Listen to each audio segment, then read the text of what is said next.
Hello everyone, and welcome back to the Prado Museum for another of the American Friends weekly sessions in English. Today we're going to be looking at one of the most treasured pieces of the Prado's classical sculptural collection. This is Ariadne asleep on the beach of Naxos. This is a Roman copy from the 2nd century AD, and it tells us a story about Ariadne from ancient mythology, but it's also an example of how fascinating an art object's material history can be.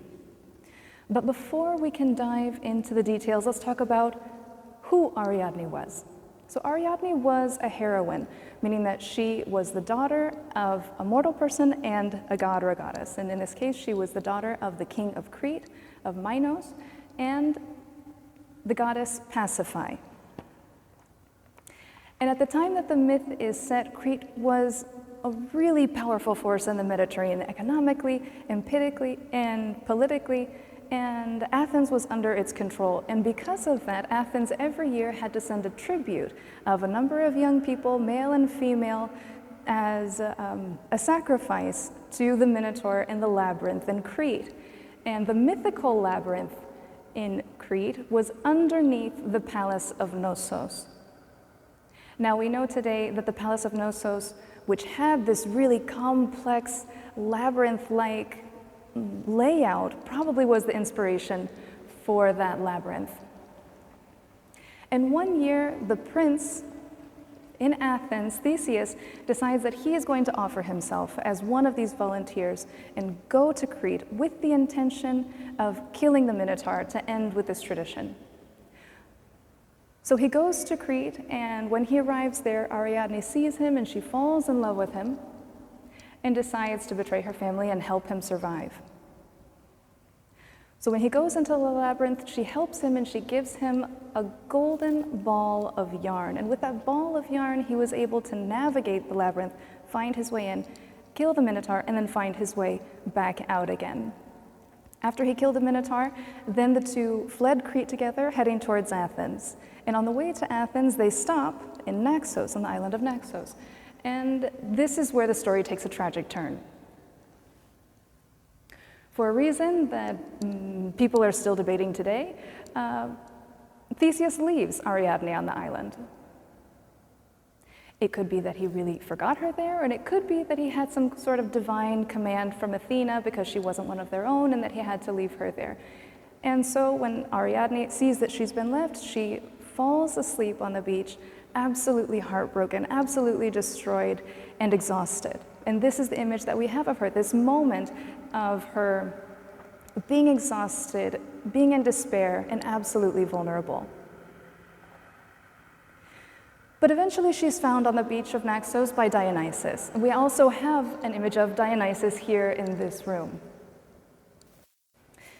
Dionysus finds Ariadne and he makes her his wife.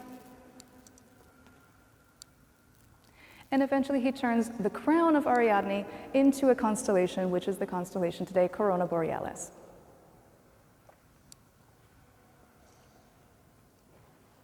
Now let's examine the sculpture itself. As I said, this is a Roman copy that was made in the 2nd century AD, and it's based on an original Greek sculpture from the 2nd century BC. And notice all of the details. Look how it looks like she's draped in wet cloth. It looks like all of her clothes are just clinging to her skin. And this is really representative of these wet drapery techniques of classical Greek sculpture. And we can notice the beautiful contrast in the different textures, all of the care that the sculptor takes to make sure that the cloth looks like cloth, that the skin looks like skin, that the leather looks like leather. Absolutely beautiful. And she identified as Ariadne. If we look at the cuff on her arm, we can see that there's a detail of snakes there, and for a lot of years, this actually made people think that this was an image of Cleopatra. But the correct identification today is indeed Ariadne. Now, this sculpture was originally part of the collection of the Queen Christina of Sweden. After Christina of Sweden abdicated and moved to Rome, she built up really important collections. She was an important patron of the arts. She had wonderful collections of paintings, of tapestries, and of sculpture. And a lot of the sculpture that she purchased was from the art market, but also a lot of the sculpture was directly from archaeological sites. And you can imagine that if you find a piece of marble like this in an archaeological site, you're probably not going to find it all in one piece. You're probably going to find it with a lot of pieces and with a lot of pieces missing. And this was indeed the case. And so the sculpture was restored. Bernini's workshop, one of the most prestigious, one of the most talented workshops, one of the most important workshops in existence at the time, restored this Ariadne, and he added elements like parts of the arms, one foot, parts of the face. We know that part of the forehead and the nose, as well as the chin. A lot of these are additions from Bernini. Now, today's restoration practices vary greatly from those of the past, those of the 17th century. Today, we're used to seeing fragments in a museum. We can think of a Venus with her arms and her legs missing, but in the 17th century, this was not the case. And so the best idea, if you had a piece that was fragmented, was to complete it.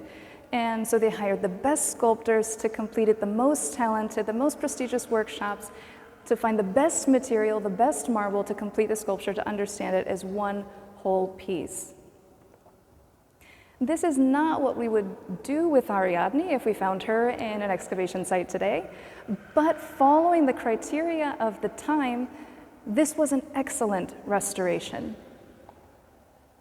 And it also presents a challenge for today's modern conservators, because they have to think both about the history of the piece and also the piece's future.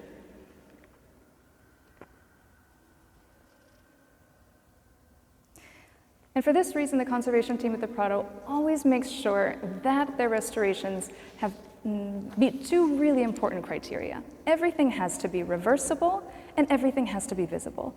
Reversible to allot for more changes in criteria in the future, because our ideas about how things should be restored has changed since the 17th century, and it's likely to think that in another 400 years, things might change again. And so we're making future conservators work easier by making our interventions today reversible and also visible. They have to be visible so that you can understand the piece's history and be able to differentiate what is old from what is new.